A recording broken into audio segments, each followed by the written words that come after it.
नमस्कार दोस्तों, मैं सूरज कुशवाहा आपका अपने चैनल स्वाभिमान क्लासेस R1 में स्वागत करता हूं। जैसा कि हमने पिछली वीडियो में क्लास 10th के गणित के पहले अध्याय वास्तविक संख्याओं के कुछ मूलभूत टॉपिक्स और प्रश्नावली 1.1 के पहले सवाल को यूक्लिड विभाजन एल्गोरिथम विधि से सॉल्व किया था। आशा करता हूं आगे के सवाल कर लिए होंगे। आज हम सेकंड सवाल से चालू करेंगे। यदि आपको ये वीडियो पसंद आता है तो लाइक करें, कुछ पूछना हो तो कमेंट करें, शेयर करें और यदि अभी तक सब्सक्राइब नहीं किया है तो इसे सब्सक्राइब करें। चलिए आज का वीडियो शुरू करते हैं।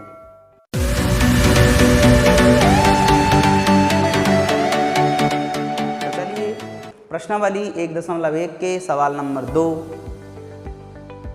दर्शाइए कि कोई भी धनात्मक विषम पूर्णांक को 6q + 1 या 6q + 3 या 6q + 5 के रूप का होता है जहां q कोई पूर्णांक है।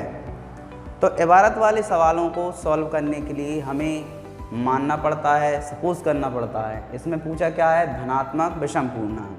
लेकिन हमें पहले मानेंगे हम कोई भी धनात्मक पूर्णांक को, फिर उसमें से निकालेंगे कौन सा सम है और कौन सा विषम है। तो चलिए लिखेंगे, माना कि ए कोई धनात्मक पूर्णांक है और b बराबर 6 है, तब यूक्लिड विभाजन एल्गोरिथम से a बराबर 6q + r, जहाँ b बराबर 6, q बड़ा हो बराबर हो 0 और 0 बड़ा हो बराबर हो r बड़ा हो 6। इसका मतलब ये है कि जो हमारा r है वो 0 से बड़ा हो या 0 हो, लेकिन r जो है वो हमारा 6 से कम होना चाहिए। जैसे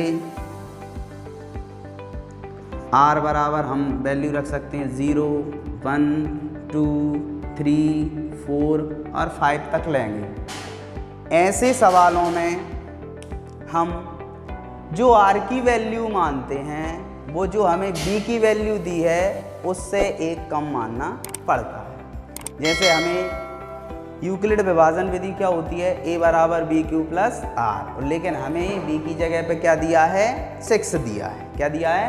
6 दिया है। तो हमने लिख लिया भाई, माना कि a कोई धनात्मक पूर्णांक है और b बराबर 6 है, तब हमने बोला यूक्लिड विभाजन एल्गोरिथम से। तो a बराबर 6q + r हो गया, जहाँ b 6 है, q 0 नहीं होना चाहिए, 0 से बड़ा होना चाहिए q, ठीक है। और 0 छोटा है बराबर है r से, r छोटा है 6 से, मतलब r जो है, r की जो वैल्यू है वो 6 से कम होना चाहिए। जैसे r की हमको 0 से लेके 5 तक वैल्यू हम मानेंगे।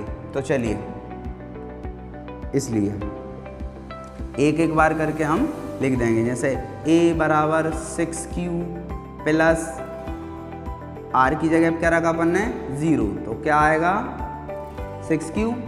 ऐसे ही 6q + 1, 6q + 2, 6q + 3, 6q + 4, 6q + 5, ऐसे करके हम सभी की सभी वैल्यू रख लेंगे। और इनमें से हमको देखना है कौन सी सम है और कौन सी विषम है। तो चलिए,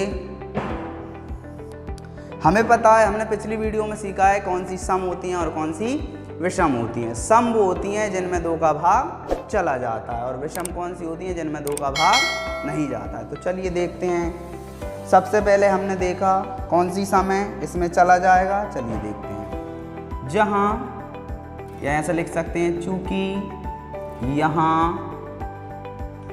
6q कॉमा, या ऐसे कह सकते हैं 6q, 6q plus 2, 6q plus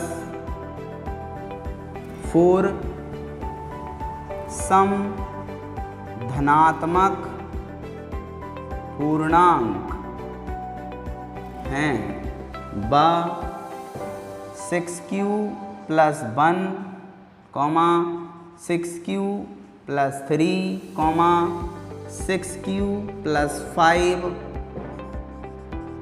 विषम धनात्मक पूर्णांक हैं। हमें सिद्ध क्या करके लाना था? हमें सिद्ध करके लाना था कि कोई धनात्मक विषम पूर्णांक 6q प्लस 1 या 6q प्लस 3 या 6q प्लस 5 के रूप का होता है। तो हमने देखा है कि ऐसा ही होता है। तो अब हमको क्या लिखना है? अतः बाई लाइन। तो हम लिखेंगे अतः कोई धनात्मक विषम पूर्णांक 6q प्लस 1 या 6q प्लस 3 या 6q प्लस 5 के रूप का होता है। प्रूव्ड, दर्शा दिया भाई, होता है, हमने ये सिद्ध कर दिया। तो इस प्रकार से इस प्रकार के सवालों को हम सॉल्व करते हैं।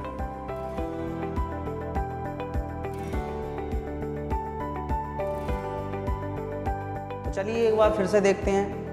सवाल था हमारा, दर्शाइए कि कोई भी धनात्मक विषम पूर्णांक 6q प्लस 1, 6q प्लस 3 या 6q प्लस 5 के रूप का होता है, जहाँ q कोई पूर्णांक है। तो इसको हमने सॉल्व किया और लिखा कि माना कि सबसे पहले हमको सपोज करना पड़ता है कि माना कि a कोई धनात्मक पूर्णांक है जहाँ और b बराबर 6 है। तब यूक्लिड विभाजन एल्गोरिथम से, यूक्लिड विभाजन एल्गोरिथम से क्या पाया?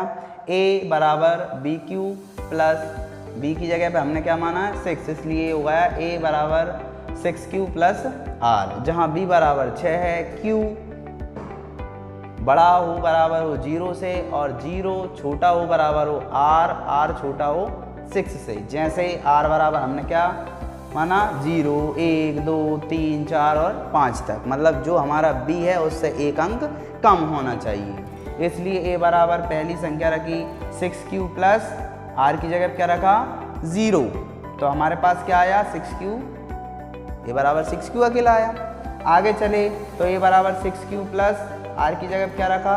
1। नंबर बाय नंबर रखते जाएंगे। ऐसा ही a बराबर 6q प्लस 2, a बराबर 6q प्लस 3, a बराबर 6q प्लस 4, a बराबर 6q प्लस 5। और अब इनमें से हम देखते हैं कौन से सम हैं और कौन से विषम, क्योंकि हमें ऊपर सिद्ध करना था, विषम संख्याएं सिद्ध करना था, तो इसलिए हमको सम अलग कर देना है और विषमों को अलग कर देना है। तो चलिए चलते हैं कि चूंकि यहाँ 6q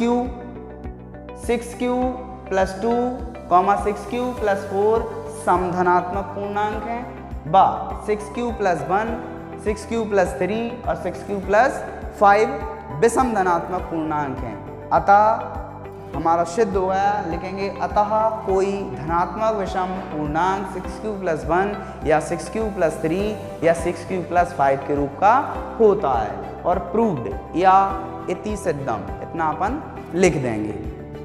ये अब हमारा था सेकंड सवाल। और इसी प्रकार हमारा सवाल बदल भी सकता है, ये भी आ सकता है कि भाई जैसे मैं आपको बता दूं, होगा ऐसे ही कि दर्शाइए कि कोई भी धनात्मक समपूर्णांक 6q 6q प्लस 2 या 6q प्लस 4 के रूप का होता है। इसको अपन ऐसा मान सकते हैं कि ये क्वेश्चन नंबर हमारा तीसरा है। हो सकता है एग्जाम्पलों में दिया है जहाँ q कोई पूर्णांक है, तो इसको सॉल्व कैसे करेंगे, पूरा मेथड वही है, वही का वही हम करेंगे। इसमें भी हमको लिखना पड़ेगा, माना कि a कोई धनात्मक पूर्णांक है और b बराबर कितना दिया है 6, तब यूक्लिड विभाजन एल्गोरिथ्म से a बराबर 6q प्लस r, a बराबर 6q प्लस r, क्योंकि हमने विभाजन एल्गोरिथ्म क्या पढ़ा था, a बराबर bq प्लस r, b की जगह पे हमने क्या माना 6, इसलिए a बराबर 6q प्लस r, जहाँ b बराबर 6, q बड़ा है बराबर है 0 से और 0 छोटा है बराबर है r, r छोटा है 6 से। जैसे अपन कह सकते हैं r बराबर 0 1 2 3 4 5 तक अपन ने ले लिया, लेकिन 6 से एक कम लेंगे हम, क्योंकि हमने ये वही लिखा है कि r जो होता है वो 6 से छोटा होता है। तो चलिए रखते हैं a बराबर 6q प्लस 0, तो 6q में 0 जोड़ा दो 6q, ऐसे ही a बराबर 6q प्लस 1, a बराबर 6q प्लस 2, a बराबर 6q प्लस 3, a बराबर 6q प्लस 4, a बराबर 6q प्लस 5, ऐसे ही नोट किया। यहाँ पर भी हमें यही करना पड़ेगा, इनमें से अलग अलग करना पड़ेगा। लिखा हमने कि चूंकि ये हमें कैसे पता चला भाई यही सम है और यही विषम है, तो जैसा हमने पिछली क्लास में फिर से बता रहा हूँ तुम्हें, हमने पढ़ा था कि जिन जिन में 2 का भाग चला जाए वो सम और जिन में 2 का भाग ना जाए वो विषम। तो जैसे हम देख रहे हैं 6q जो है, तो 6 में अब चला जाएगा कि नहीं जाएगा भाग 2 का, 2 3 6 चला जाएगा। ऐसे ही ये 2 है, इसमें भी चला जाएगा, 4 है, इनमें भी चला जाएगा। तो हमने देख लिया कि चूंकि यहाँ 6q प्लस 2, 6q प्लस 4 समधनात्मक पूर्णांक है, विषमों को अलग कर दिया। 6q प्लस 1 या 6q प्लस 3, 6q प्लस 5, ये हमारा क्या है, विषम धनात्मक पूर्णांक है।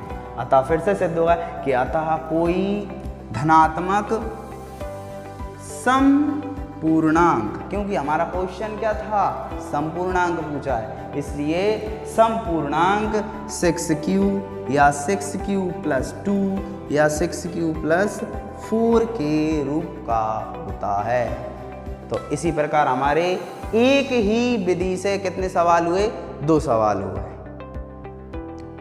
उम्मीद है सभी को समझ में आ गया होगा। अब हम चलते हैं प्रश्नावली 1.2 पर। इसमें यही है, आगे के इसी मेथड से सवाल आप करना, और यदि कोई कंफ्यूजन हो तो कमेंट में पूछ सकते हैं। प्रश्नावली 1.2 में पहला सवाल है कि निम्नलिखित संख्याओं को अभाज्य गुणनखंडों के गुणनफल के रूप में व्यक्त कीजिए। मतलब हमको ये जो हमें संख्याएं दी हैं, ऐसी बहुत सारी संख्याएं हैं, हम एग्जाम्पल के लिए 2 संख्याएं ले लेते हैं, इनको हमको अभाज्य गुणनखंडों के रूप में व्यक्त करना है, मतलब इनके हमको टुकड़े करना है।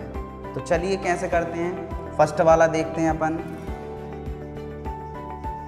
फर्स्ट वाले के लिए लिखेंगे कि सबसे पहले मैंने आप लोगों को बताया है कि सवाल को जमाना बहुत ज़्यादा ज़रूरी है। यदि अच्छे नंबर चाहिए हमें तो सवालों को अच्छे से जमा कर ही करें। तो लिखा दिया है, क्या दिया है, पहली संख्या हमको क्या दिया है, पहली संख्या 140, ठीक है। क्या लिखेंगे, तब 140 के अभाज्य गुणनखंड।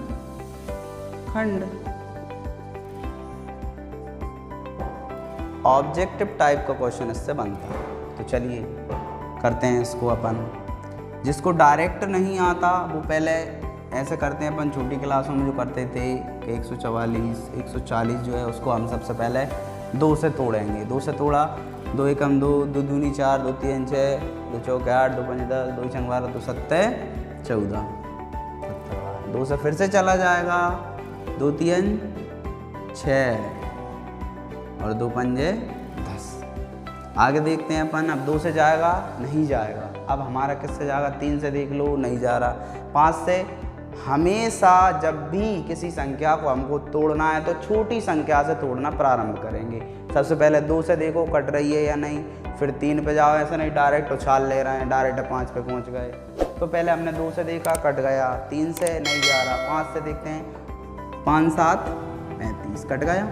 अब 7 किससे कटेगा हमें पता है, इसलिए 7 से ही कटेगा, तो 7 एकम 7 पूरा कट गया। अब इसी को हमको यहाँ लिखना है। अभाज्य गुणनखंड मतलब जिसके टुकड़े ना किए जा सकें, जैसे 2 गुणित 2 गुणित 5 गुणित 7, ये लिख दिया हमने, क्या हो गया अभाज्य गुणनखंड। या इसको ऐसे भी लिख सकते हैं, 2 की घात कितनी 2 2 5 × 7, ये आपके हो गए अभाज्य गुणनखंड। एक और हमने क्या एग्जाम्पल लिया था, 156। सेकंड को देखेंगे अपन, चलिए सेकंड को करते हैं, लिखेंगे दिया है भाई, क्या दिया है, संख्या दी अपन 156, तब 156 के अभाज्य गुणनखंड। चलिए इसको भी वही मेथड से लाइन खींची, चलिए 156 को तोड़ते हैं, बताइए 2 से कट जाएगा, काट के देखते हैं, 2 एकम 2 2 दूनी 4 2 3 6 2 7 14, कितनी बार कट गया, जल्दी पढ़ दिया हमने, लाइन से ही पढ़ सकते हो। 2 7 14 कितना बचा 1, कितने हुआ है 16, 2 8 16। फिर से देखते हैं 2 से कटेगा, 2 एकम 2 2 दूनी 4 2 3 6, कितना बचा 1, 18 हुआ है, 2 नाम 18, चला जाएगा। अब देखते हैं 3 से कट जाएगा, ये 2 से तो नहीं कटेगा, 3 से देखते हैं, 3 एकम 3, आगे देखते हैं 3 एकम 3 3 दूनी 6 3 तिरके 9। अब 13 किसके पहाड़े में आता है, किसी के में नहीं, 13 ही में आएगा, तो इसलिए ये 13 एकम 13 टूट गया पूरा। चलो इसको यहाँ लिख देते हैं, 2 × 2 × 3 × 13, 2 गुणित 2 गुणित 3 गुणित 13। इसको एक बार और ऐसे लिख सकते हैं, 2 कितने दिख रहा है 2, 2 की घात 2 × 3 × 13। तो ऐसे ही हम बहुत सारी जितनी भी संख्याएं हैं उनके अभाज्य गुणनखंड कर सकते हैं। बड़ा ही सरल सा इसका सरल विधि है। तो आगे आप और भी संख्याएं हैं, एग्जाम्पल के लिए कुछ भी ले सकते हो, 44 56 104, जो भी हैं इन सबको आप कर कर देखिए।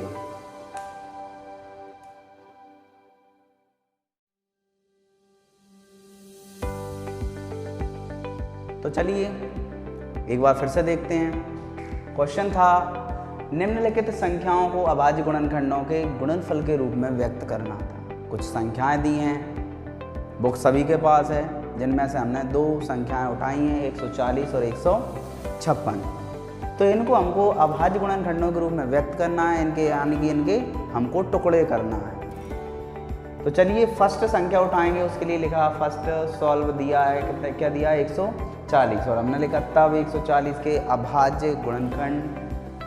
इसको तोड़ा, 140 को कैसे तोड़ा, पहले 2 से तोड़ा 70, 2 7 14 0, फिर 2 से फिर से तोड़ा 2 3 6, 1 बच गया 10 हुआ, 2 पंजे 10, 5 से काटा 5 7 35 और 7 एकम 7, ऐसे करके हमने इसको तोड़ दिया। और यहाँ पे लिखा 2 गुणित 2 गुणित 5 गुणित 7, और इसको एक तरीके से और लिख सकते हैं, कैसे कि जितनी बार होगा उसको उतनी घात चढ़ा दें। 2 कितनी बार है 2 बार, 2 की घात 2 गुणित 5 गुणित 7, ऐसे हमारा ये हुआ है फर्स्ट। इसी प्रकार को अपन ने फिर से दोहराया कि भाई दिया है सवाल नंबर 2 क्या था 156, तब 156 के अभाज्य गुणनखंड, 156 को अपन ने तोड़ा 2 से, 2 7 14, 1 बचा, 2 8 16, ऐसे ही 2 से फिर से तोड़ा कि 2 3 6, 2 9 18, 3 से तोड़ा 3 एकम 3, 3 दिया 9, फिर 13 किसी पहाड़े में आते नहीं, इसलिए 13 को 13 से काट दिया, 13 एकम 13, और फिर हमने यहाँ लिख दिया 2 गुणित 2 गुणित 3 गुणित 13।